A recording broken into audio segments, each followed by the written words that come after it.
This building's gonna crumple with 2 pillars. What are we doing? If this was Angel Ortiz versus Matt Jackson, then have at it, do all the spots. Personally, you don't need 4 pillars. Go bigger, hold up this fucking company. Not exactly jobbers. It's just not exactly, no. Not exactly, but close enough outside the last one. Jay Lethal's been in the nigga hole. Bobby Fish was in some hole somewhere before Adam Cole pulled him out. Like, what are you talking about? And then he wrestled. What's my man that has a terrible nickname? The premier athlete? He wrestled him. Where the fuck that motherfucker been? Enough of these people. Stop signing people because you have daddy's fucking checkbook. Jesus Christ. So he knocked out Moxley, which is kind of worse. You wasted that on Lance Archer. Yuck. And that was just what, 3rd failed push? Yuck. Oh my God, yuck. What does he have on this guy? Does he just threaten Tony Khan every week? I think he has the leaked emails of racism and they were going back and forth. There you go. We already have people saying that Adam Cole is being buried because he lost a lights out match. Then I don't want to see if he lost a match that actually counted. He's not being buried, but he is being booked down as he has been the last 3 months. We need to go bigger to save him. And regardless of if it counts or not, he shouldn't be losing this fucking match. Okay. Adam Cole should be beating him every match they have, whatever stipulation it is. I think it's okay and it makes sense. He lost it here. It's okay. That's how I know you think it stinks. It's okay. There you go. He's fine. It doesn't count. Bro. Okay. Sid, what's she look like? She's fine. She's okay. Oh, okay. It doesn't count. Tony Khan's biography, by the way. Lack of color. Lack of color, the Tony Khan story.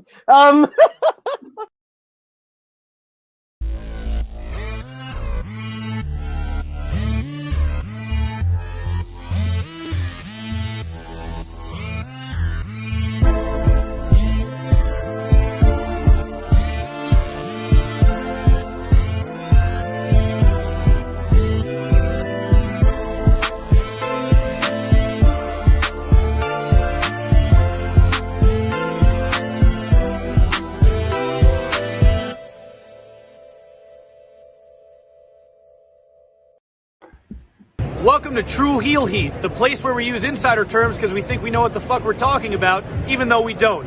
My name's Maxwell Jacob Freeman, and I'm better than you, and you know it. Hello. It is me, your True Heel Phenom, SP3. We are live on the True Heel Heat, YouTube, Facebook, and Twitch for another edition of AEWramble, episode 28.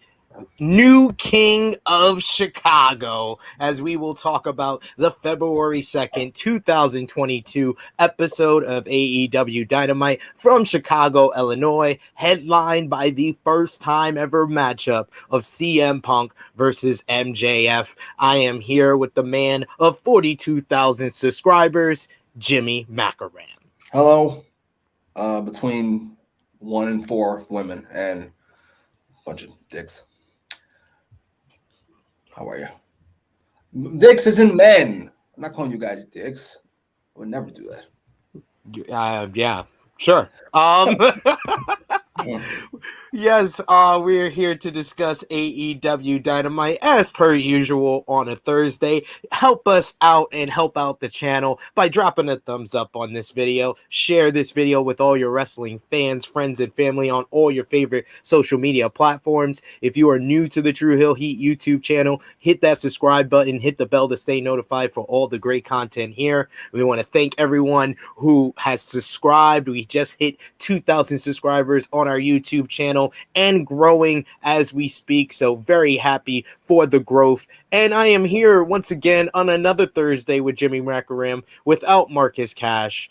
Is Cash all right? Kyrie Cash. Marcus Kyrie.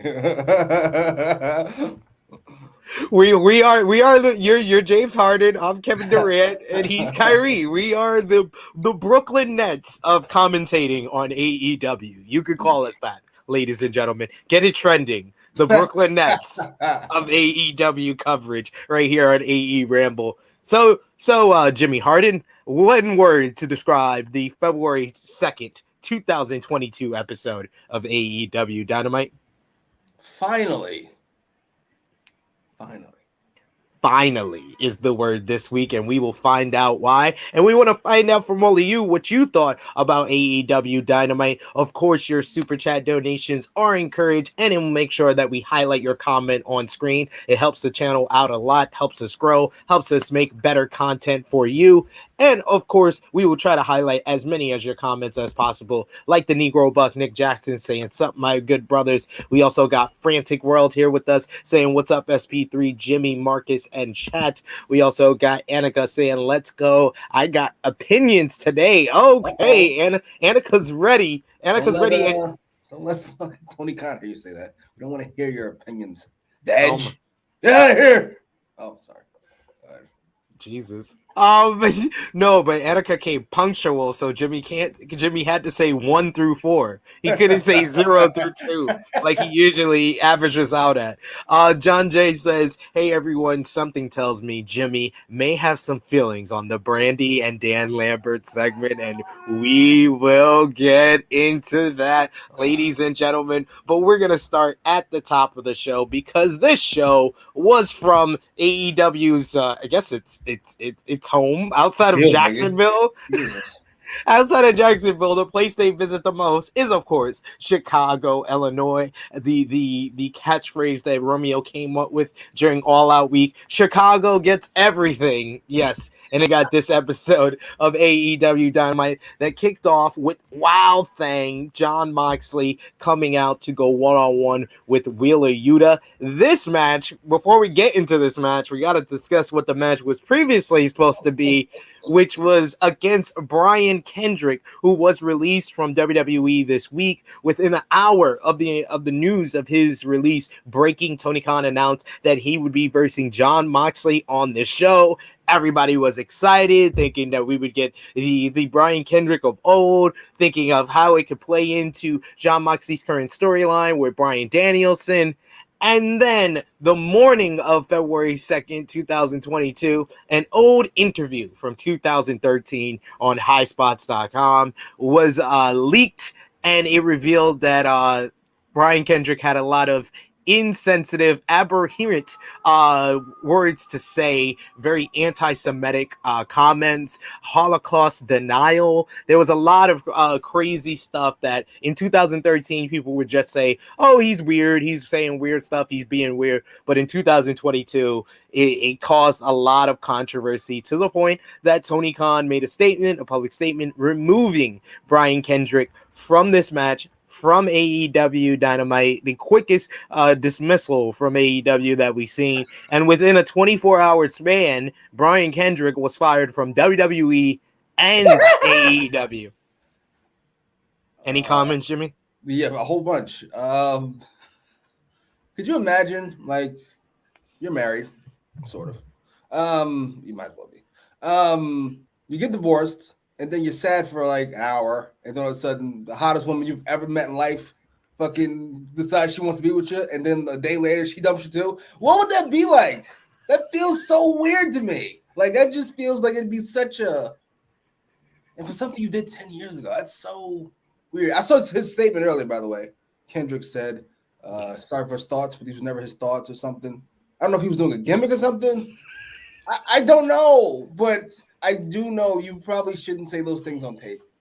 You probably shouldn't think those things at all. And in fact, if it's a gimmick, you should probably fight it irregardless because you're an idiot. Grand opening, grand closing. Absolutely. I listen.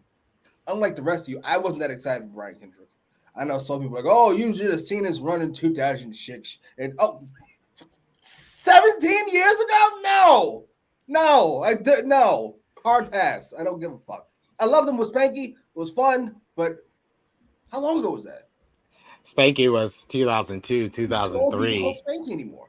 I mean, I did come up with the one match that did get Jimmy excited about Brian Kendrick in AEW, and it was, I have to give credit where credit is due. I believe I heard this from either Joe Hobart or Tempest from Wrestle Talk, who said Brian Kendrick and Paul London versus the Young Bucks. And I was like, Oh yeah, I'm down for this. Like I was so on Moxley versus Kendrick. I'll be like, this will probably be the best Brian Kendrick match I've seen since the Cruiserweight Classic. I'll say that, but I'm not enthused about Brian Kendrick in AEW because I did know of some of the crazy stuff that he says. Not this in particular, but I knew he had a lot of crazy things to say, and it's similar to Brawl London, who has always have had a lot of crazy things to say, and why he's not currently signed with a company at the moment because he is a very controversial figure. So this is a cookie.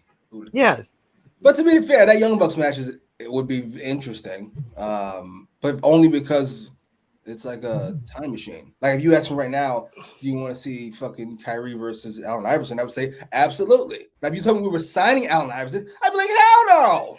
Can't play no more. What? No. Why would you do that? What would you do that? Don't do that. Oh man, we got a couple of comments that we can feature here, but we do have the tweets and stuff here from Brian Kendrick. This is the tweet about his statements on the Holocaust being overblown, and the Red Cross stated that it was only 250,000 Jews who were killed, and the number That's was true. We was do blown know that up. there are 5,750,000 Jews in hiding due to the Holocaust.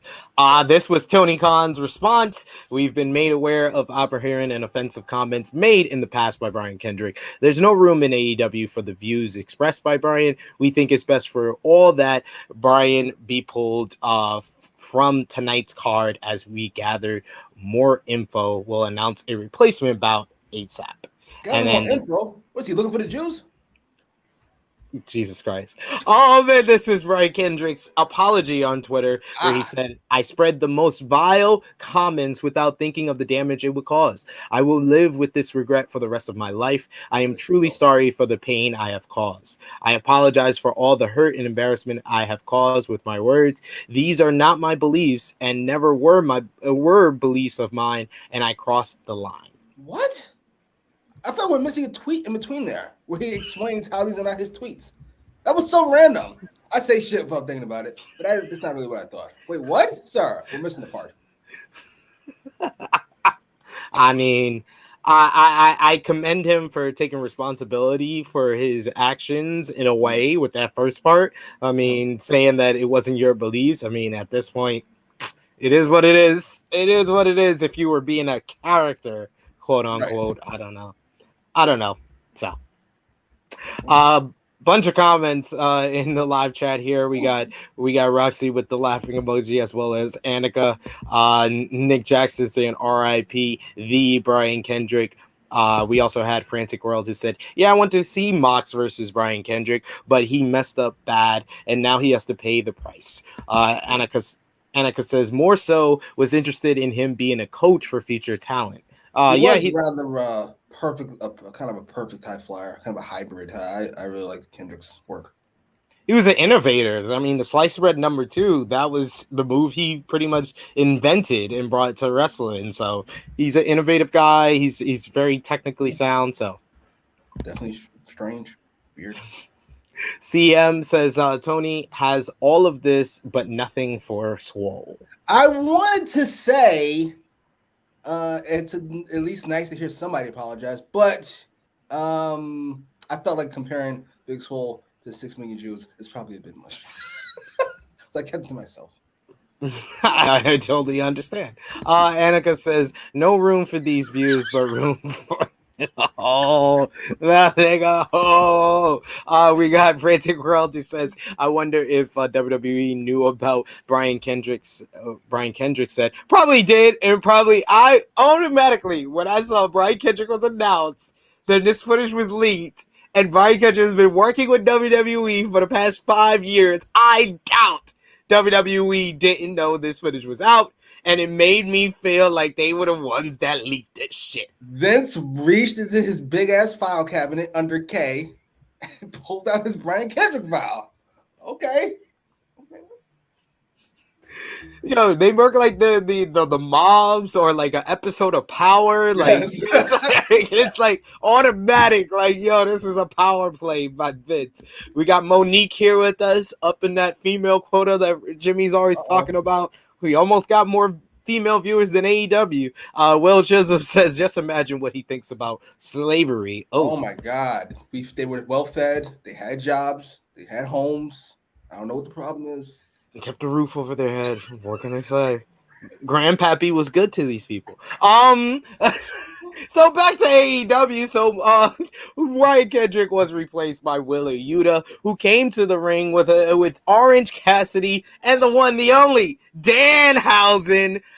This was a good matchup here. A little bit better than their previous matchup where Moxley just ran through Yuta in a couple of seconds. Yuta was very competitive here, showing off his technical skills. Moxley hit the OG Dirty Deeds on the apron in this one here. At that point, he went to the outside where he was confronted by Orange Cassidy first, and then Danhausen putting a spell on him, which led to Wheeler Yuta with a dive off the top ropes to the outside. Moxley caught a cutter for a 2 count, and then Yuta gets in a quick angle slam and a top rope splash for another 2. Moxley blasts him with the lariat and then finishes him off with the paradigm shift in just over 7 minutes. I thought that this was a good start to the show, good matchup here, but we went from good to greatness almost immediately as Moxley is celebrating in the ring. The one, the only Bryan Danielson comes in. We get a couple of seconds of the fans roaring, getting excited about this potential matchup. Danielson asks who wants to see the two of them fight. He has been watching Moxley and knows that he was the best AEW World Champion. If Moxley had a little support, he would still be the champion. Danielson understands that they shouldn't be fighting, but rather fighting together. There is no reason for some millennial cowboy to be world champion. There is no reason why a dinosaur is a tag team champion. There is no reason why someone best known for a vlog is TNT champion. What if they took people like Daniel Garcia, like Lee Moriarty, like Wheeler Yuta under their wings, instead them hanging out with these nerds and jokes like Danhausen and Orange Cassidy and 2.0. We train them and be the future together. Danielson says that even if the people don't like him, they like what he is saying. Moxley can have some time to think about it because there are some possibilities. And this was very intriguing to the point that we didn't hear a response from Moxley as he was clearly thinking about the proposal from Bryan Danielson. Jimmy, what did you think about Wheeler Yuta versus Jon Moxley, the opener, and what did you think about this promo segment? My first thought after the match was this match went way too long. After the Bryan Danielson promo, I thought the match went a little too long, but if Wheeler Yuta is going to be treated like a bigger deal than he is currently at right now, I will accept it. I will say this. At this point, I was beginning to question who booked the show. Clearly not Tony Khan. But I thoroughly loved this promo. I busted a nut for this idea. I don't know. Moxley's not going to accept it. So it makes me very sad on the inside. But if Danielson decides to do this on his own, or with another guy, whoever it might be, I got a little concerned because there is a guy I think of, also from WWE, a big name, who does like to stand next to very hot people to keep his own buzz going, and is currently in a field group who would fit. He was in a dungeon. That's close enough to being a wrestler to me. It's like lifetime achievement award. He'd be fine. But I loved this promo. I love heel dragon. I love more kind of this, it's not manipulating, but this kind of truth-telling dragon, whatever that is. You know, me and JR both busted the same nut for everything he was saying. I'm just, yes, for all of this. There's not a word you said I don't agree with, sir. Put him back on the microphone next week. I'm here for it. I hope Mox accepts. He won't. Yo, you remember the days, because we're old school Bryan Danielson fans, but you remember the days when people used to say Bryan can't cut a promo?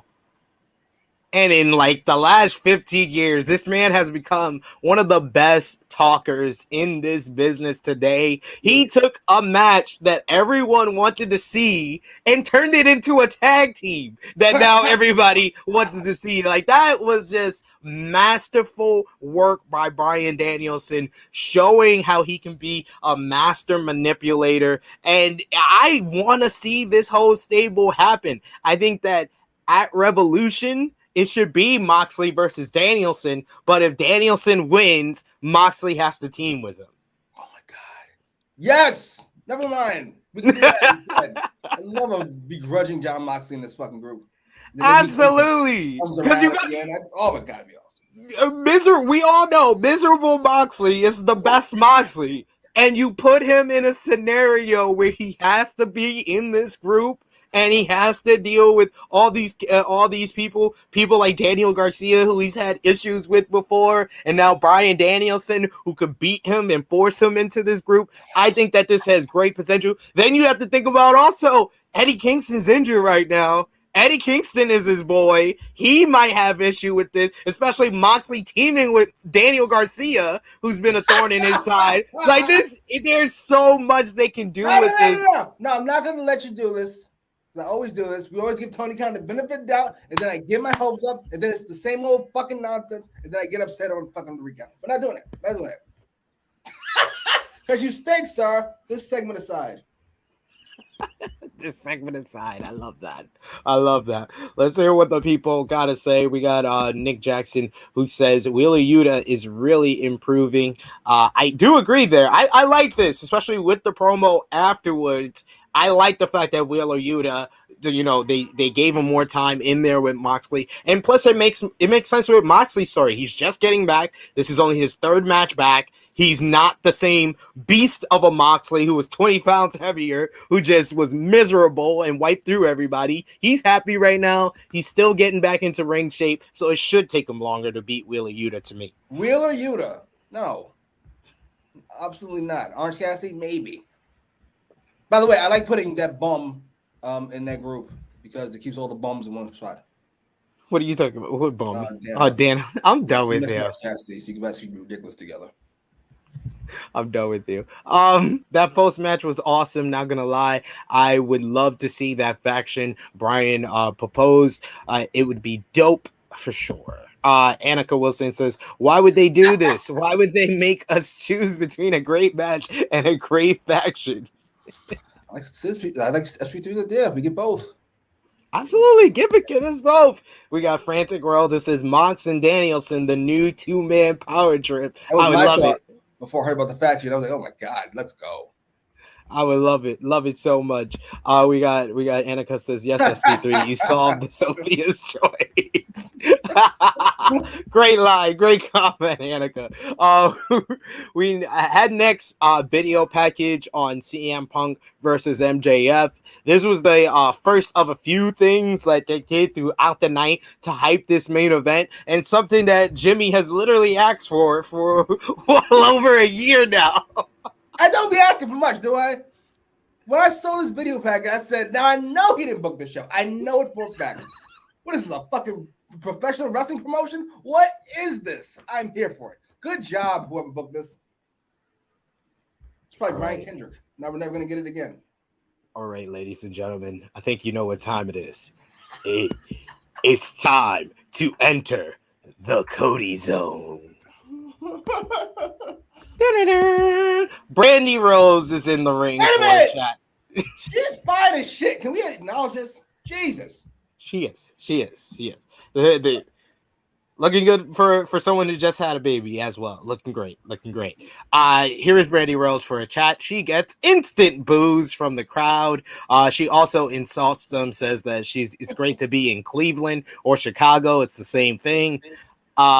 She is interrupted by the one, the only America Top Team's Dan Lambert to interrupt. He doesn't think much of Brandy or her fake accent. He says her Brandy from the block accent is as fake as her chest, basically. Brandy says the only reason they hired Ethan Page when Ethan Page was laughing was to get to Josh Alexander, which I thought was a great line. But his American Top Team guys aren't doing so great, Brandy says, after she goes through a couple of the fighters that have lost, talking about one of them getting knocked out by Jake Paul, as well as Amanda Nunes, and acknowledges the unpleased cheers. She talks about that all his best fighters keep getting knocked out. Maybe he should be spending more time with American Top Team. Lambert says that Brandy's whole family should turn heel because the only face turn people want is her former job, which was turning face down.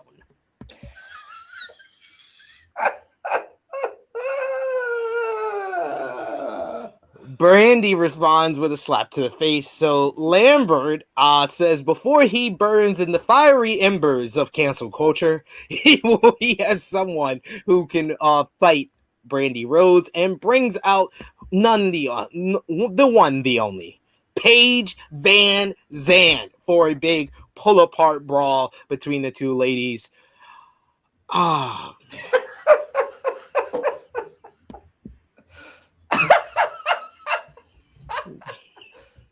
Jimmy, any thoughts first? I didn't hate this as much as I thought I would. It was awful, let's be clear. But I didn't. It was a fucking train wreck. Oh my god! I'm never okay. So 9 times out of 10, you'll have this segment, and then you'll have something else that's that bothers you on this show. This show was really good in my opinion, as far as the wrestling, a bunch of the promo, even the backstage segments. Even if it was a character I'm not too interested in or not fully invested in, they kept it short enough where it was inoffensive.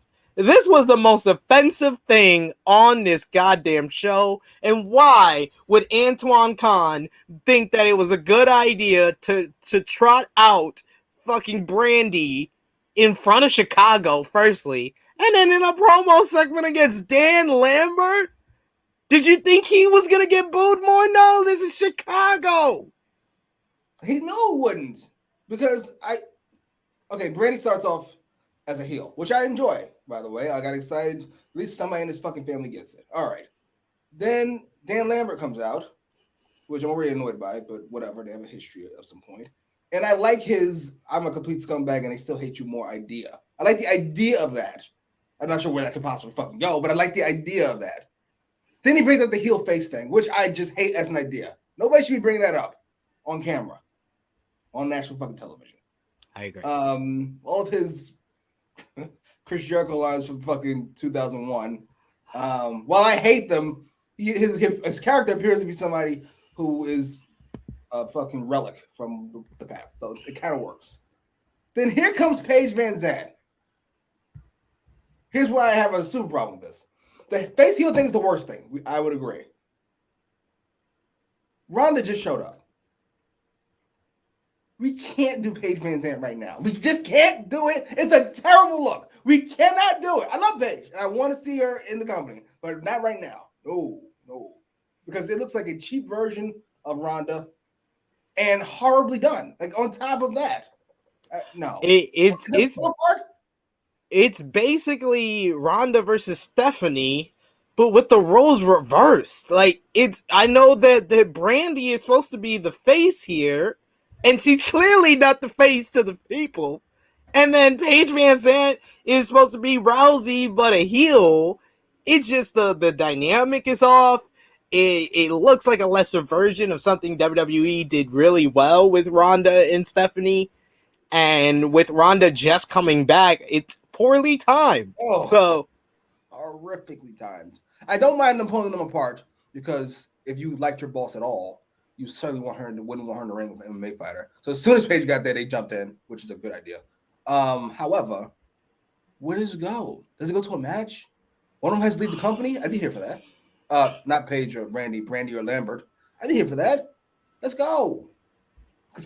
If Paige doesn't walk through this motherfucker in 12 seconds, we have a whole situation again. I would hope that this is just to make good for Brandy not being involved in Jade's debut, and that she's going to be used to bring in Paige Van Zandt as a semi-regular cameo type of performer for AEW. Okay, you know what? That makes sense. I don't hate that. I'm willing to see what Paige has. She was good she was one of the only good parts of the whole Inner Circle versus American Top Team angle. I'm willing to see what she has here, but I mean, it's got to be better than her bare knuckle fighting career and MMA career. Hey, listen, it's gone badly, but in fact, she almost won her last fight. I know it sounds awful, but she almost as good in what? To be fair, anybody who bare knuckle fights is clearly an animal of some kind. True. So I expect her to put her heart into learning this. It could be fun. We shall see. Not terrible. We shall see. We got CM who says Brandy is gorgeous. She deserves a better husband. God damn. First part is right, at least. We got Frantic Rose that says, yeah, Brandy does look good, Jimmy. We also got Nick Jackson who says that Josh Alexander line popped me, bet it popped Ness and Chris too. Absolutely. That was one of the first thoughts I had when Ethan Page was signed. I was like, they're trying to get to Josh.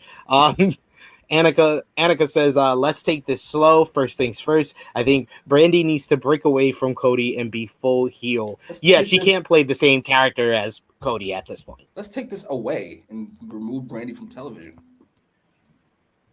I like looking at her, but I don't need her on my TV. I think she would be effective as a heel. I think she is a good heel. I don't know. Manager? Heel wrestler where she's behind Goat Baker and Jade and Deeb. The fourth tier heel, beat it. Oh, and fucking Layla Hirsch, beat it. Oh, we got Nick Jackson says, really like Lambert on the mic last night. This wouldn't be the only time you get Dan Lambert on this show. We also got Nick Jackson who says it was a train wreck, but I didn't hate it. Yeah, it's weird, right? I know. There was enough things going on where I was like, I can't even hate it. I can't even sit still enough to hate it. There were some good lines in here. There were some good lines in here. It was just like the crowd just telling Brandy to shut the fuck up, and it was hard to watch at times. It was just like this crowd hated her. It was like they were ready for it, but not ready for it. It's a weird thing. We got CM who says, who is Brandy gonna intro as her muscle? I think this is leading to Brandy versus Paige. I think so too. Like I said, I think with something on the line. I'm not sure, maybe Lambert. I don't know. We shall see. We got Frantic World that says, I'm happy to see Paige Van Zandt back in AEW. We got Will Chisholm who says, Tony Khan said, happy Black History Month. This is the favorite Cody asked for Black History Month. It's the least that you can give me. Come on, Cody, I'm gonna put you over. Nick Jackson says, I really agree that the words heel and face shouldn't be said on TV. Totally agree there. And it's the second time it's been said with the Rhodes in the last 2 weeks. Ugh. John Jay says, as Romeo said last night, this ended as a wish Stephanie and Ronda. Yes. That's exactly accurate. What it is too. Very accurate indeed. But next we went backstage and we saw the AHFO. They won gold. We're talking about their loss of the tag team titles last week to Jurassic Express for Private Party and how Mark Quinn got pinned. So Isaiah Cassidy promises to take Sammy Guevara's title and his girl. And Andrade leaves him hanging. Matt Hardy wants to know where Darby Allin is, but Andrade thinks he wants more money, so he has to go talk to Sting. What did you any comments on this shirt segment here? Yes, where's the Butcher? Number one. My favorite. He's doing his rock band thing. Whenever he's not around, he's doing his thing. I'm so like happy for him and annoyed at the same time. Like, I thought Isaiah Cassidy was great here. I didn't expect that for him to be that good. He's clearly got charisma. Whenever he screams like a little girl in the ring because he gets tossed up, I laugh my balls off every time. And this was great here. And I gotta be honest, I feel like I'm gonna split this group up faster than we thought. And I'm totally here for it. Please. I'm down for it. And I honestly, anytime I get excited now when I see Matt Hardy with Private Party, because I just think about Hardy Boys versus Private Party. That's what I'm here for. That's the only reason they need to stay connected for just a little while longer until next month. Did Matt Hardy say I'll do it myself if you guys can't do it or something? He did say that. I was like, oh boy, Jesus Christ, here we go. Oh Jesus. Oh boy. Next we had tag team action. The Kings of the Black Throne with their awesome entrance versus Penta El Zero Miedo and a blind Pac. We got it. We got for a bit. Daredevil Pac. We got it, ladies and gentlemen. Pac comes out. He starts the match with Malachi Black, and he is in legit Matt Murdock mode, dodging strikes, being his cool self, quick offense, hitting kicks, doing flips with the blindfold. This was great. I thought that this was a great start, and then Pac reveals that it was all a ruse, that he can see now. Him and Penta do dies as we go to commercial break. I gotta say, we always big up for Pac. We always big up for Ray Phoenix of Death Triangle. Penta had a hell of a match in this one. He was on the money here, especially with his hot tag with the DDT to Malachi Black, then the super kick to Brody King. He then hit a crazy dive, a step up flip dive onto Brody King on the outside.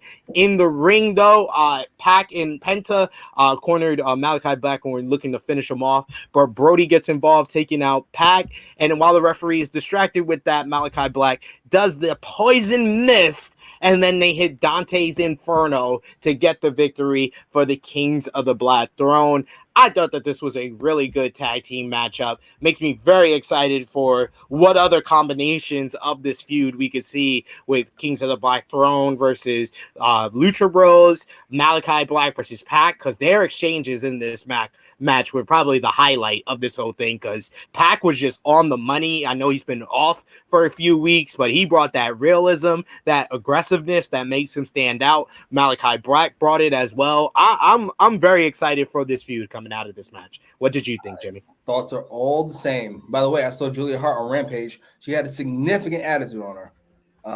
Tossed dummy her jacket. She did. But I love that Jade hit her in the good eye with the pump kick. That was great. That was great. It was hilarious. This match was really good. Better than I thought it would be. I don't know how I feel about the Matt Murdock thing. I like the idea. I feel like it should have got a bigger pop. I don't know why it didn't. I enjoyed it. My wrestling fans think. What do you want? They don't got Netflix. Yeah, it was a good match. I enjoyed it. Malachi Black to me is still suffering from his trip to the Codyverse, but he's slowly working his way out of it, slowly getting back on track. Because his offense and his selling is fantastic. He's something else. I know he's on the older side, especially for AEW, but I hope he gets something out of this run. Tag belts, TNT belt. I'm ready for them versus Jurassic Express. I feel like that's like a perfect matchup there, or even the new tag team that got proposed on this show, Moxley and Danielson versus Kings of the Black Throne. Come on, give me that all day. Moxley getting beat down by Brody King and Malachi Black and Bryan Danielson. We can keep booking. But that could be Moxley and Dragon's first match, and they lose because Moxley's not being a team player again. Damn it. Hey, you signed up for this. He's trying to fight them all on his own and stuff. You know Moxley. We got in the comments here, Frantic Royalty says Paige Van Zandt versus Kayla Rossi would be interesting. Okay. I see she's on the roster. Who the fuck is that? She's the manager for Joey Janela. But yeah, she's only been on AEW Dark. She better hope she don't go with her. Well, there you go. We got Nick Jackson who says, I laughed my ass off when Jose fist bumped Isaiah. That was hilarious. We got CM coming here saying Butcher is finishing the tour the brand broke up. Oh, nice. Butcher, back to the fold. You always have a job with us. Oh, we got Monique who says Daredevil Pack. How do you guys be coming up with this stuff? Hilarious. Yes. Daredevil Pack, yo, Pack Murdoch, whatever you want to call him. Like that was Murdoch. We got Annika who says, I love the House of Black entrance. Wish it was to Malachi's old theme, though. Gotta call TFO. We got Nick Jackson who says, Penta needs a run with the world title within the next couple of years, in my opinion. Pac 2. I mean, he got to wait in that line before his other Death Triangle members, in my opinion. But he's definitely got talent and charisma. Nick Jackson saying, hoping we get Black versus Pac at Revolution. I think that's the direction. What do you think, Jimmy? Yeah, okay. I'm not gonna complain. I don't know how long Phoenix is out. To be fair, when he comes back, he'll be out again. He cannot help himself. Besides, it wasn't his fault. I'm just saying. I'm here for it. Listen, anytime those two match up, yes. Pac versus anybody in a singles match is a yes for me. Yes, please. Adam Cole is backstage, and he says that Orange Cassidy didn't beat him, and his record is still intact. Yay for loopholes, of course. He'll beat Evil Uno on Rampage, and the world will know what he wants.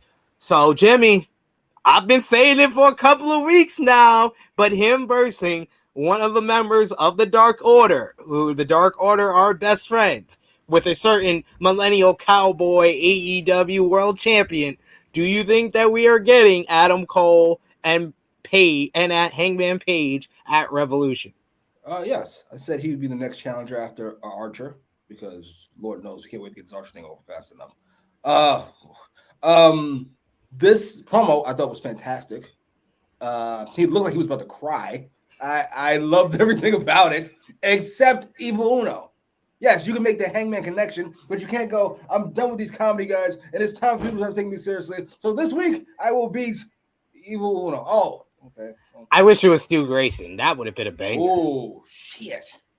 Damn, that was easy. Yeah, that works. Easy. It's a great Serious match. Guy. Just would have worked. I do agree that would have worked a little bit better for me. Next we had Nyla Rose going one-on-one with Ruby Soho. Vicky is here with Rose. Ruby stops in the front row to see the Rancid frontman Lars Fredrickson. Look at that hand, though. Yup, got that hand on the heart, and look at Ruby's face. She's like, they had a competitive matchup here. I like the Nyla Rose in this match. Like, she came off like a beast. Like, she dominated most of this match. I was watching with a casual fan of AEW, and he was like, I have no reason to believe Ruby Soho is gonna win this match throughout this match because of how convincing Nyla Rose was. When we returned from commercial break, Ruby Soho made a comeback. She started hitting a whole bunch of strikes. The Beast Bomb was countered. She hit the no feature kick for a 2 count, but Vicky Guerrero got involved, putting Nyla Rose's foot on the ropes. Soho got distracted with Vicky, and Nyla used that to hit a net breaker. Rose got caught on the top and blocks a super Hurricane Rana into the Beast Bomb. Tried for the Beast Bomb, but Soho reversed out of that. She tried for the no future kick, but Rose held on to the ropes the similar way that she Ruby Soho beat Nyla Rose in the TBS title tournament, and then Rose followed up with the Beast Bomb to win in just about 11 minutes here. I thought that this was a little bit better than their previous matchup here, but this was honestly just reheating Nyla Rose, because if this was an 11-minute match, she dominated about 9 minutes of this. We need to get rid of Vicky. I get it. I've been saying it since they put them together.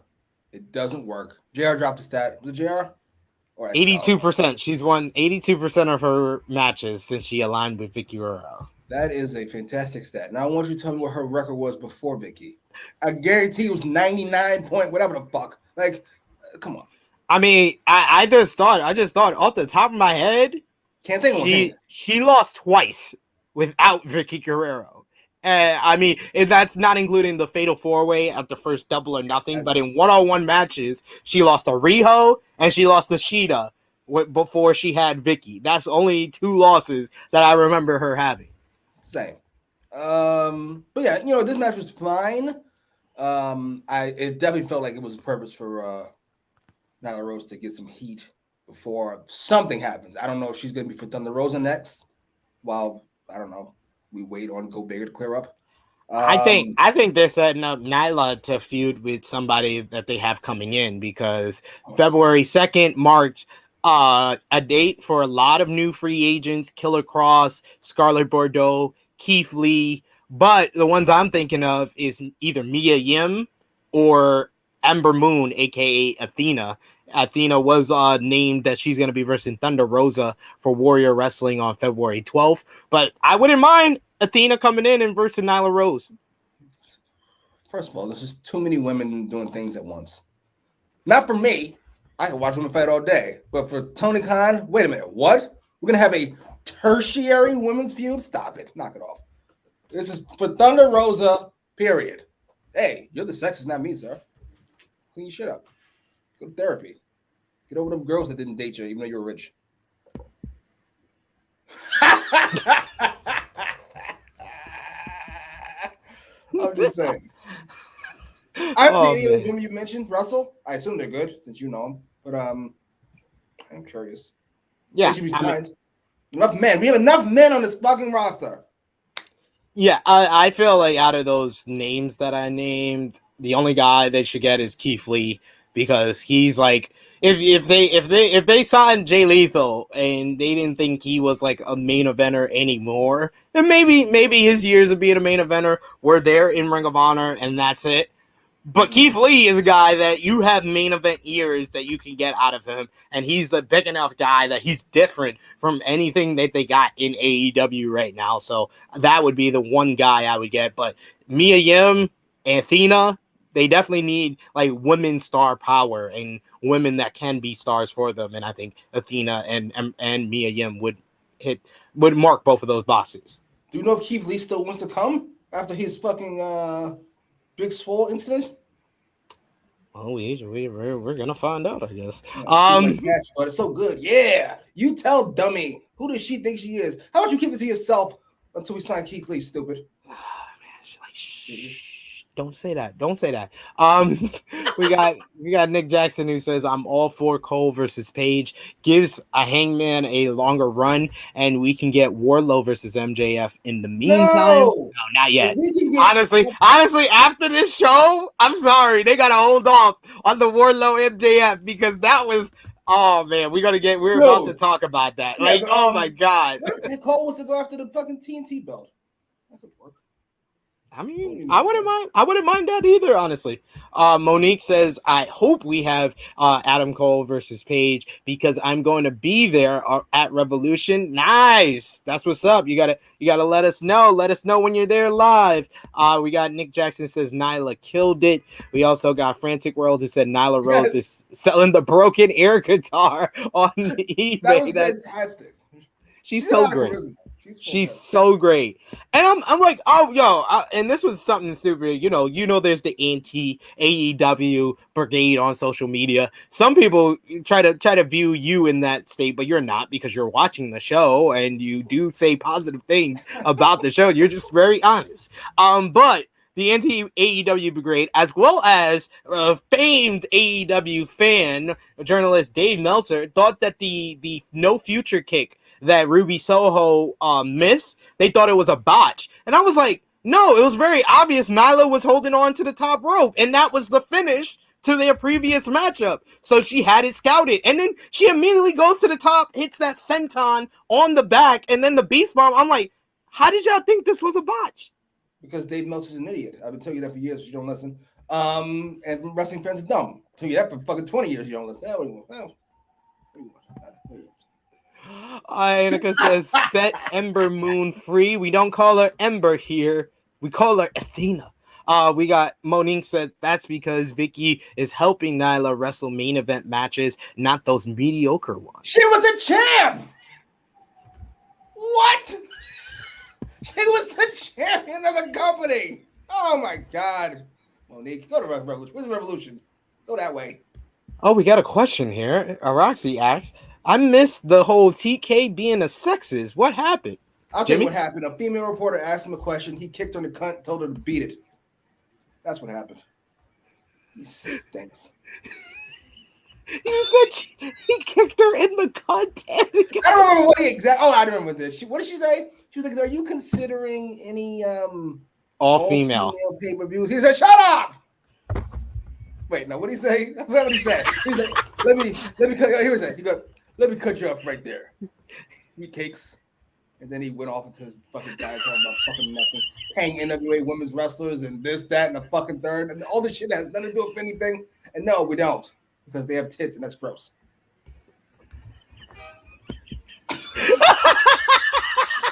Yeah, tits, and that's gross. You can tell me what actually happened, but that's close enough for me. What's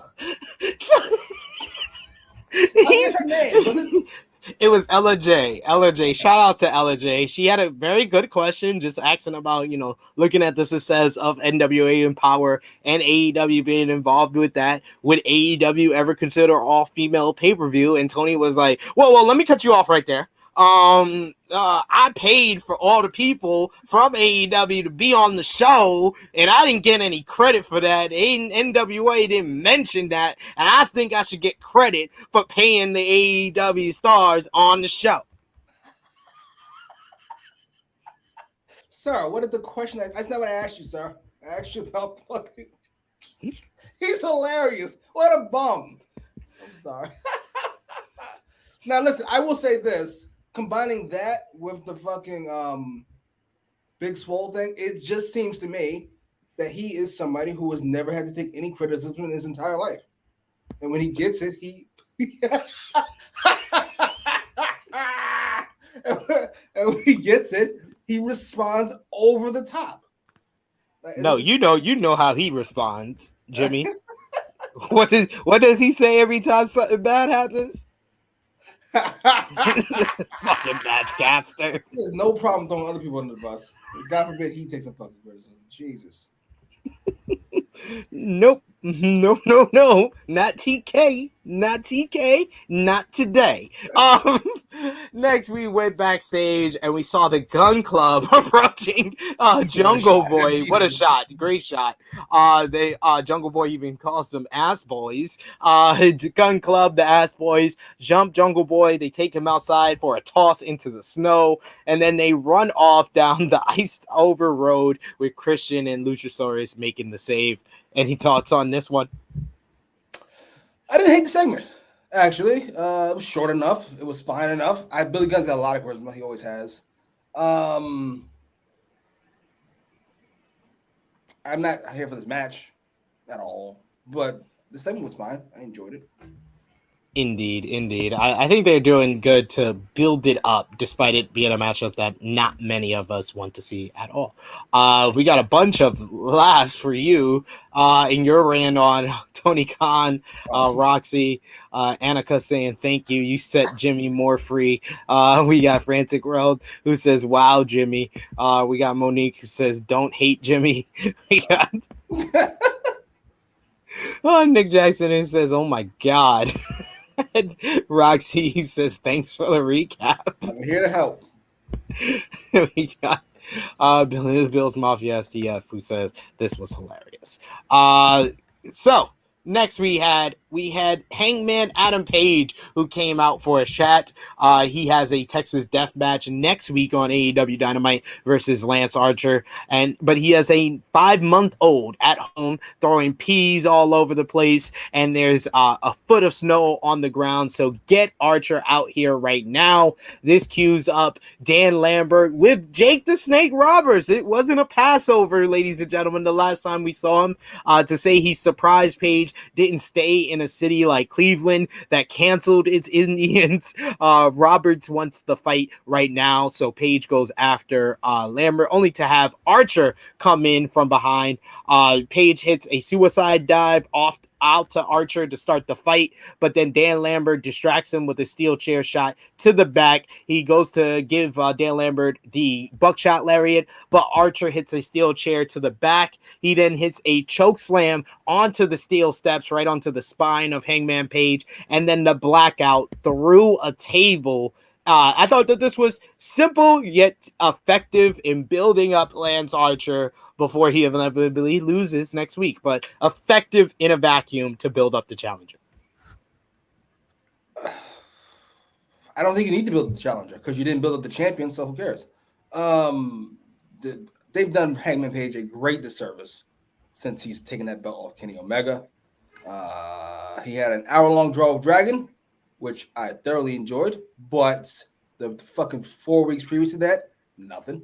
Just Dragon beating people up. And then he beat Dragon, which was huge. I thought we were going to go somewhere, and then nothing. He's an afterthought on his own show. He's an afterthought as the champ. MJF, Punk, Moxley, who am I missing? He's an Dragon. He's an afterthought. I totally forgot he was the champ before the fucking show started. Yeah, Hangman Page at this point is at best the 5th most important person on this show, and that's not a good thing. So he desperately needs like this Adam Cole feud to start. Like, I wish we would have got like a 2-month build to this. I wish they would have got this Archer match out the way in the last couple of weeks before this week, honestly, and not next week, because we're only going to get like a 4-week build to if we are getting Cole versus Page. Yeah, I love Hangman. We love him, but yeah, he's behind Cole too. Quite frankly, what happened? He's behind Cole too. Hangman is. Adam Cole's is a bigger presence on the show. True. Hangman. That's true. Poor Hangman. Yeah, I know, right? It's usually garbage. You had your moment. Now let's move on. Had his moment in the sun, and now they want to move on from him. Speaking of some people that won't move on, we had Chris Jericho backstage. He said he doesn't like Santana and Ortiz not tagging him in last week because it was embarrassing and disrespectful. Is it because of Eddie Kingston? He thinks that they owe Eddie Kingston something because they started in the business together. Well, we started AEW together. So what influence does Kingston have when it comes to AEW?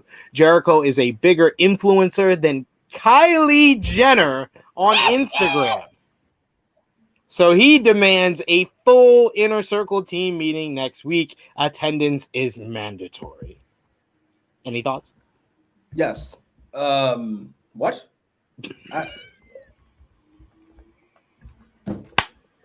People are very disrespectful to Michael Jordan on the Wizards because Michael Jordan on the Wizards was still a really good player. This would be like Michael Jordan if he kept playing another 4 years. And the influence is that I thought he was trying to go somewhere with that. Like that's gonna be his new thing. What is that? Sorry, Jericho lose that. GFY was a miss. Influencers a miss. Comparing yourself to Kylie Jenner, always a miss. Always a miss. Yourself, he's trying to be a heel, or he's just out of touch. If he's trying to be a babyface, I would hate to hear he's trying to be a babyface with this. Attendance is mandatory. Otherwise, what? You kick me out of this group I don't want to be in? What? Stupid. I felt like he should have been doing that at the end of his attendance is mandatory. Yeah, Jericho. I don't know, but this whole storyline definitely needs Eddie Kingston. Eddie Kingston. Bears. How long is he be out? Maybe he'll be back next week. I think he might be back. I think it says like the 3 or 4 weeks he was supposed to be out. So maybe Jericho's finally got them all on the same page. He's gonna bring them all back into the fold. Then Eddie's music hits, and he just goes off for fucking 10 minutes about how Jericho's a cunt. Absolutely.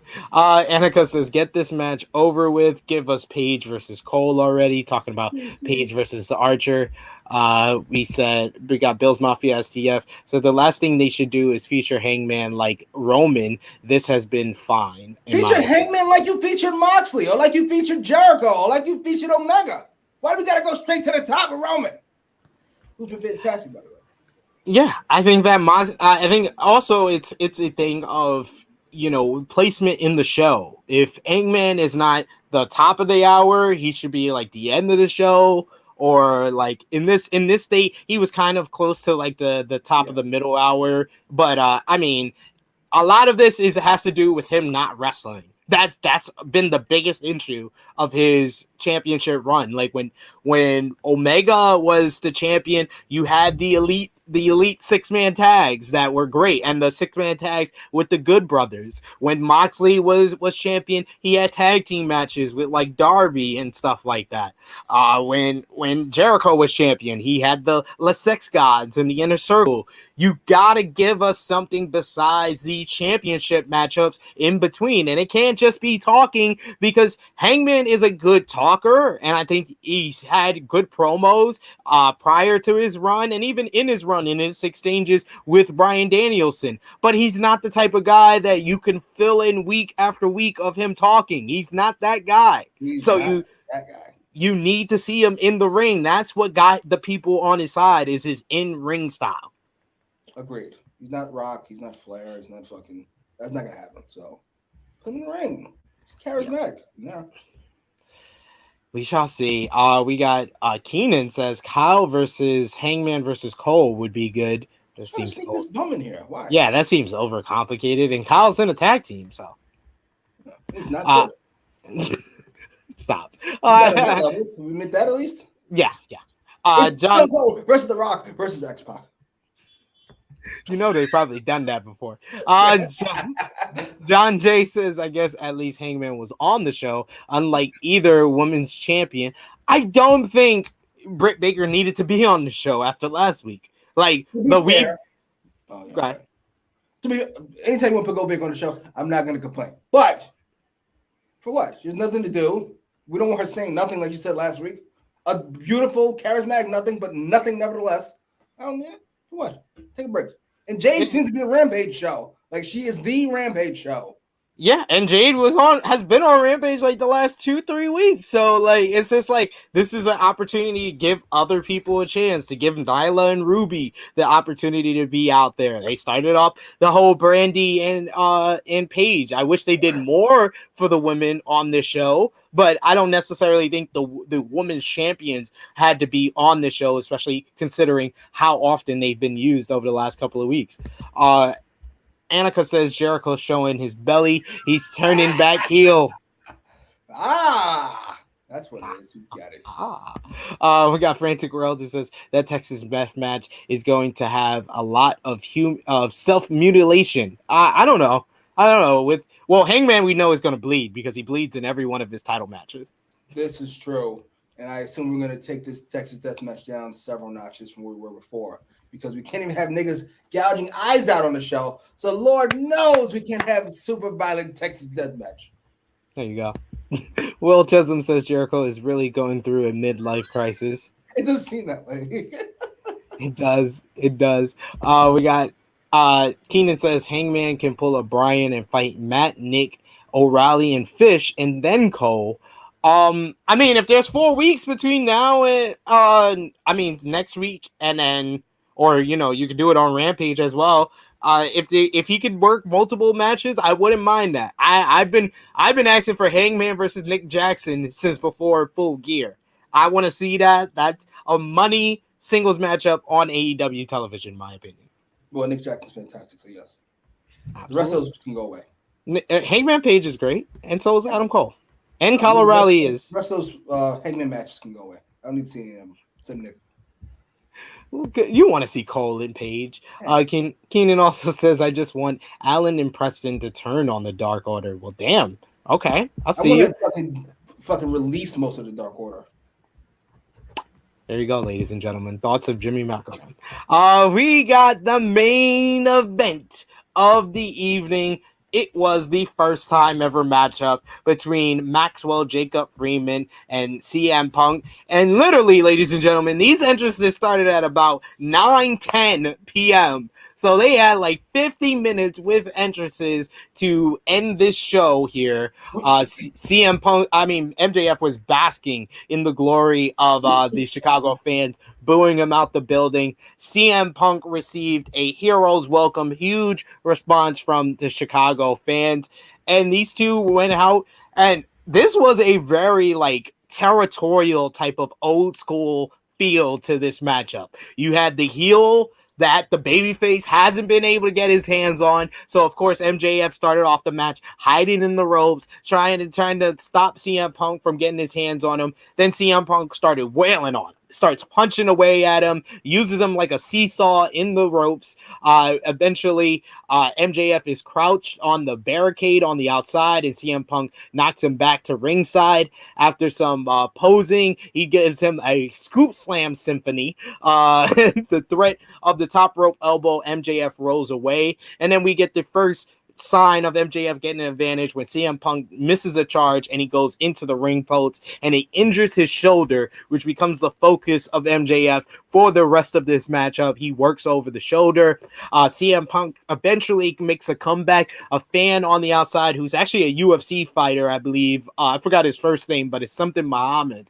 Slaps MJF on the chest with the chop. He's fine enough to crouch Punk when he goes for the elbow drop again, though. MJF takes him down by the arm for two of his own, but Punk makes a comeback with the Pepsi twist. The referee backs into the corner, so the referee pulls Punk off of MJF. MJF comes from behind with the wrist tape and starts choking CM Punk, but fakes like it's a sleeper hold. Punk is out, and Bryce Remsburg lifts his arm up for the 3, and MJF beats CM Punk in Chicago. The world is shocked. There's still 30 minutes left in the show. Hold on. It's not so fast. MJF, as he's celebrating, drops the tape in front of Bryce Remsburg, meaning that we're going to restart this matchup. The bell rings again. Punk starts unloading in the corner with about 20 right hands and atomic drop. JR says, or an inverted atomic drop, by the way, after Excalibur calls it a Manhattan drop. MJF kicks him outside, though, as we take another commercial break. You would think after this fake, the false finish, the dusty finish, we are leading to CM Punk winning here. So the match is going on. The crowd comes down a little bit, but they pick him back up. Punk is just completely battered in this matchup. His arm is injured as well as his leg. MJF hits a cool made in Japan, but only gets a 2 count. Back again. Punk gets a 2 off a roll up, and then he hits a leg lariat. MJF starts biting the fingers and the hand. He starts working over the arm of CM Punk. He goes up to the top rope and starts biting Punk's fingers, and Punk pulls out the fucking Pepsi plunge. I got so excited. Yes, ladies and gentlemen, I probably woke up my family as per usual when I get excited about professional wrestling, because I saw the Pepsi plunge for the first time in 17 years. The move I was talking about before he versed Darby at All Out, he hits it here back in Chicago. Neither can get the pinfall. They tried for a tombstone, but neither man can get it. Punk kicks him in the face. He slowly gets the top rope elbow drop for a 2 count, the one he was working towards the entire matchup. Punk knocks him to the outside where MJF is recovering, and here comes Wardlow. Wardlow comes to the ring. He steps over MJF. He goes face to face with Punk. The camera zooms in on them before Wardlow steps away without getting physical. Punk limps over to MJF in the ring, throws him inside. The referee is distracted with Wardlow, and MJF uses the distraction to put on the Dynamite Diamond Ring and blast CM Punk in the head to get the pinfall. Wardlow does not look too pleased. He looks conflicted. And then, this is some brilliant shit right here. The post-match, only in the post-match, it's revealed on a replay, on an extra camera angle, that Wardlow passed MJF the ring, which we couldn't see on the first glance. And we end the show with MJF sitting down a la the pipe bomb in Chicago, reining in the booze from the Chicago hometown of CM Punk. And then he tweeted out after the show, "Second city, so I beat that bum twice." God damn, that's a fucking great one. Nearly 40 minutes, Jimmy. What did you think about Punk versus MJF? First time ever. I have so many different thoughts. I probably should have wrote them down. I'll start with the placement of the show. This might have came off better if it opened the show, because once MJF beats him the first time. I'm like, we got 20 minutes to go. What the fuck is about to happen? There's no way that's going to end. They're going to restart this match and restart this match. But that is part aside. I love the fact that it was in the main event because I'm sick of opening matches being the main event. This fucking worked. I loved the selling in this match. Was maybe the best I've seen in a long while. About anybody not involving Dragon. Punk bothered me early. I'm not gonna lie to you. He bothered me early. His super baby face, smiling, happy, cheering. When he was doing that MJF thing, the swing, the seesaw, him smiling as he laughs as he does it. I just really hate this guy. The fuck are you smiling for, god damn it? He's smiling because he's happy he finally got his hands on him. Oh, then look at him as you smile. Don't look at the crowd. Who gives a fuck? I like JR and them selling the referee, letting him go a little bit. Because it's a huge match. We don't want that disqualification. I love the false finish because it makes you just know after the false finish, Punk is gonna win this fucking thing because we had to give MJF the whatever. Fair enough. I'm not gonna complain. It's Chicago. It's not WWE. It's AEW. The fact they cash at that is AEW. Come on, it's Chicago. It's CM Punk. What are you gonna do? You can't have him fucking not win. And then he loses the match. MJF is so good on the mic. People forget how good he is in the ring. He is splendid in the ring. Punk is as great as he wants to be still at this age. He just knows what he's doing. I'm trying to avoid the Wardlow thing because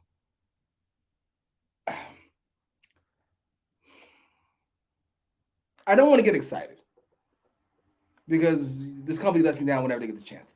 But I love that so much. I like it. Outside of the eye gouging thing, this was my favorite finish to any AEW match angle segment ever. Because fucking Wardlow comes down and we're getting this half dramatic thing, and I'm half curious, half rolling my eyes. Like, we don't need all this. We're having a match. You're not gonna do anything. Beat it. And then I was like, oh, he distracted him. That works. And MJF wins. I'm like, that's a great finish. Then the replay. Hey, hand in the ring is smooth as shit. That's the greatest thing ever. God damn it. I loved it. Yes. And then the false finish works even more because MJF passes him back the ring. He knew that he couldn't hold on to the evidence like he did the first time. It's just like, this is probably one of the greatest psychology type matches I have ever seen. Like the work on the arm, how CM Punk sold the knee after the dive, and he kept standing up and just like, I was like, is this man's leg really hurt? The poison, but I didn't even mention as I'm breaking down the match, I forgot the poison Rana that had my jaw on the ground because Punk landed on his neck. Yes, and then they were fucking neck, you dope. And they both sold their necks after that. Like that, this was I totally agree with you. Some of the best selling you will see. And you had an issue with Punk, doing the smiling and stuff. I say this is CM Punk's greatest babyface performance in the ring ever.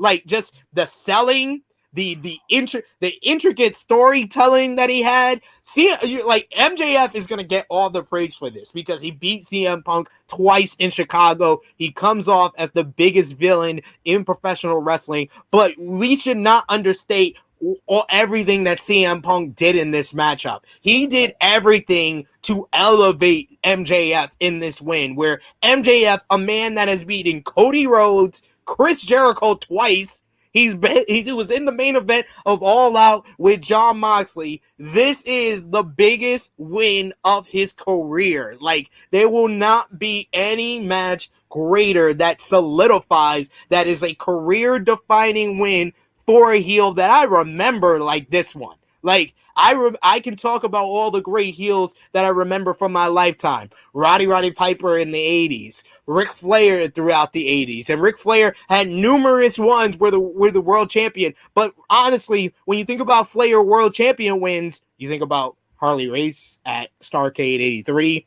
You think about Vader at Starrcade 93. You think about him beating Hulk Hogan in 99. It's really, you think about the babyface wins for Flair. Okay. And even his win over Steamboat, he was kind of a tweener. Like, all the famous Flair wins are not like heel defining win.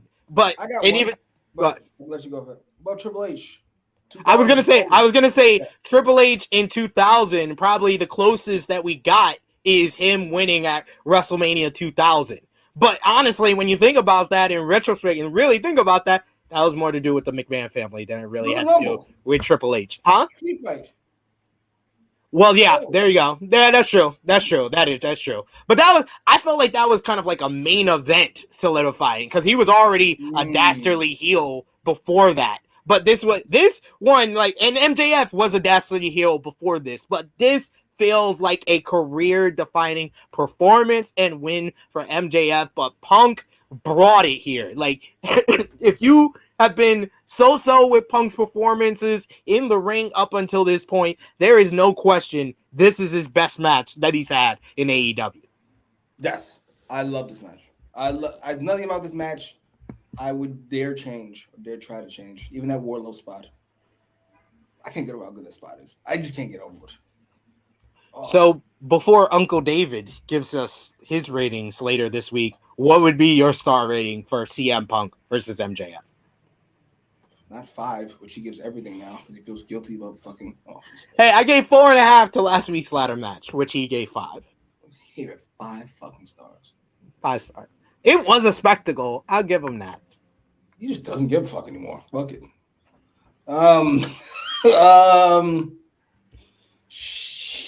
I'd probably go 4.5. I really like that match. I don't think it's as good as the Dragon matches with Hangman because their Dragon's just better than both of them are. But yeah, 4.5. Maybe 4 3/4. I'd go 4. I'm like this one. I'm closer to maybe on the second watch. I would give it 5 stars because I don't think this could have gone any better or anything that I would have like fixed or nitpicked. And I love the length of it. I know there's some people that don't always like the long match, but this one needed to be the long match because there was so many possibilities when it started. Like, I thought we were going to get a time limit draw when it starts at like 20 past the hour. And I'm like, the time limit draw honestly works too because that puts over MJF because Punk couldn't beat him in the time limit. But them going to full length, them going to those two to the false finish, and then that main finish with Wardlow, man, your feet. That was just 5. I'm right now. I'm gonna go 4 3/4. So off one viewing, it's 4 3/4, but there is room for me to go. Yeah, second viewing. I even caught extra things where I love, so I go 5. But for right now, I'd say 4 3/4. That was just great. Punk's face, I can't do it. Sorry. I know it seems like a small thing. It's I can't. Sorry. So this is a nitpick I have been seeing from some people. Annika says, "I'm sorry, I don't want an over 30-minute match every Dynamite." I mean, me either, but this worked here, and we had 2 20-minute matches. I want over 30. Yeah, we don't get over 30-minute matches on Dynamite every Dynamite. The last one we got was, I believe, Danielson and Hangman at the beginning of the year, and then before that, how long was that ladder match? The ladder match was about 20 minutes. It was 23 minutes, and the street fight was about 18. Okay, well, 23 minutes is probably close enough. I don't mind 30-minute matches. I'm here for 2 hours fucking anyway. You also give me something I enjoy. And guys, ladies and gentlemen, this was a 40-minute match where I want to see a rematch. Like, this is not like this. Like, okay, so let me just say, I'm of 2 thoughts with this. Okay. With this after this ending, they did leave enough for me to say I would love to see them do the rematch at Revolution. But also, I'm sorry. If the options are Adam Cole and MJF to challenge Hangman Page at Revolution, easy. MJF is the biggest heel you could put against Hangman Page, and immediately just him feuding with MJF would elevate Hangman Page and his title run. We're in complete agreement. I'd be so down for CM Punk. I'd be down for CM Punk to kind of move on, have a match with Wardlow at Revolution, and MJF versus Hangman at Revolution. Oh, CM Punk versus Wardlow, that works too. That actually works a lot. Yes, I think at this point, It might. Some people would say it's too early. I don't think it's too early at all for MJF to take this fucking belt. I don't want to wait another. How long have I been saying to put the belt on Go Baker? Then they do it a year after that. I don't want to be doing the same thing MJF. Just put the fucking belt on him and let's get this shit started already. What are we waiting for? Let's get the belt on him, get him a couple defenses, and then start this Wardlow thing. Because what are we waiting on? Who are we waiting on? You don't give a fuck about Hangman, clearly. So put the belt on MJF. Clearly, ladies and gentlemen, clearly. We also got Frantic World who said it was a good main event.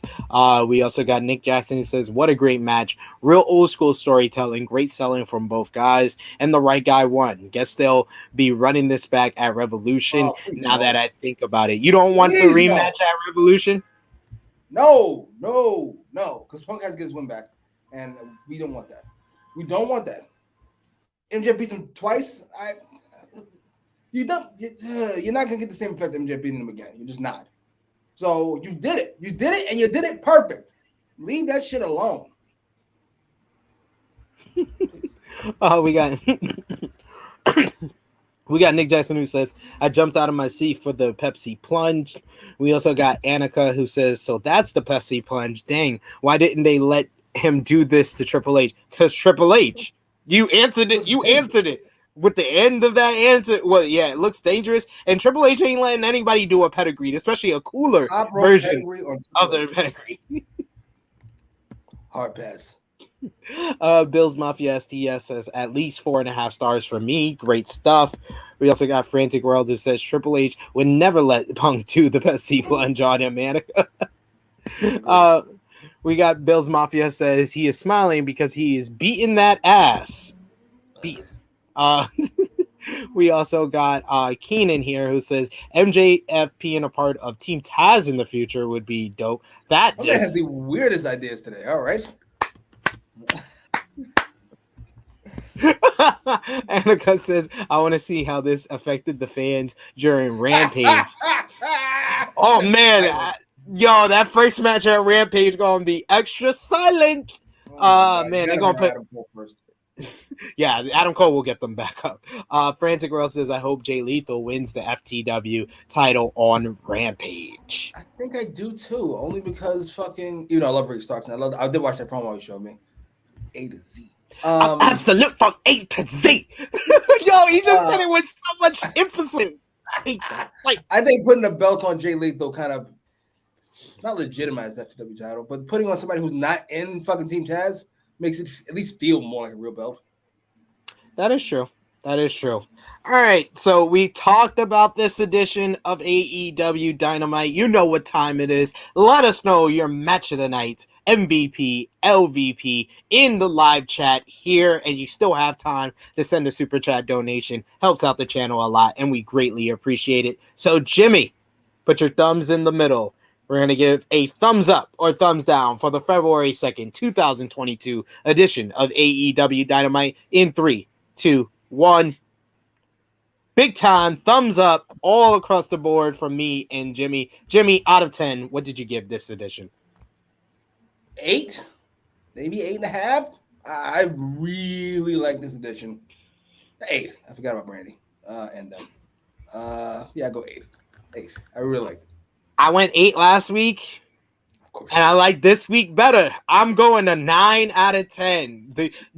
Honestly, this would have been 9.5, 10 out of 10 if it wasn't for that Brandy promo. That Brandy promo dropped this down a full point, ladies and gentlemen. But I really enjoyed this, highlighted by that classic epic main event matchup between MJF and CM Punk, and just MJF being solidified. My God, I will never forget this episode of Dynamite for that match alone. Plus the Moxley and Danielson stuff. The opener was good. All of the wrestling on this show was either good to excellent with the main event. So that's why I gave it a 9 out of 10 for the whole show. MVP, Jimmy, I think this is an easy one or not? Yes. MJF.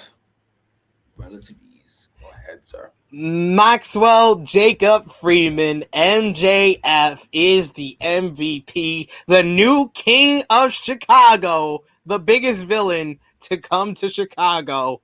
in quite some time. Clean. Quite some. Biggest That was villain. clean, too. Biggest villain in Chicago since LeBron James in 2011.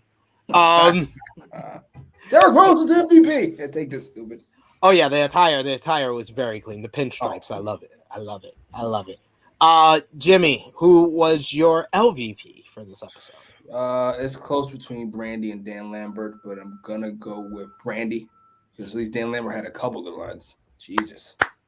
Brandy had a good line with the Ethan Page, Josh Alexander line, but yeah, Brandy got booed out the building and didn't know how to really respond, and it made it more of a train wreck. So I gotta go with Brandy here for my LVP.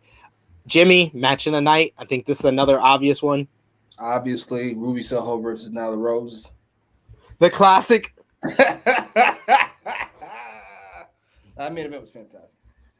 MJF, CM Punk, obviously the MVP of the match of the night for this one, far and away, probably one of the best Dynamite matches of all time, in my opinion. Like, that's how good. Just on the hype, the execution, and the outcome. Yeah, this is one of my favorite Dynamite matches ever. Nick Jackson saying match of the night was the main event. We also got Nick Jackson who says MVP, MJF, LVP, Brandy. Keenan gives it a 7.8 out of 10. Nick Jackson gives it a 9 out of 10. We also got Frantic World who gives it a 9 out of 10. Jesus. And Annika says MVP was SP3 for solving Moxley's choice. That's what I'm here for, ladies and gentlemen. Jimmy, thank you as always for joining me on this Thursday. Please let the people know where they can find you, sir. Indeed. At Jimmy Macram on Twitter, on Instagram, on the YouTube. What was I going to say? Fuck, it's not important. If I remember, it'll come back to me. Yeah. Follow me on Twitter, mostly because I enjoy talking shit about wrestling. There you go. And he wants more followers to talk his shit about wrestling and get upset in the comments. You can find me on the Twitter machine at TrueHeelSP3. You can find my written work over on sportskeeda.com as well as WrestleTalk.com. I do features as well as a little bit of news writing over there. And of course, you can follow the gang on Facebook, Twitter, and Instagram at True Heel Heat. You can also become an even bigger supporter of True Heel Heat. Patreon.com/True Heel Heat. A new edition of the 3 Count with SP3 will be up later today. So a great time to become a part of our Patreon community. $3 a month. And of course, there's a bunch of great content right here on the True Heel Heat YouTube channel. We got Blunt Impact later on tonight, following Impact on Access TV. Blunt Impact 69. So you know it's Ness and Chris's favorite number to talk about here. We got True Heel Heat 161 this Saturday, 11:05 Eastern Time, AM Eastern Time. We're featuring special guest Cassidy Haynes and Carissa Lopez of Body Slam.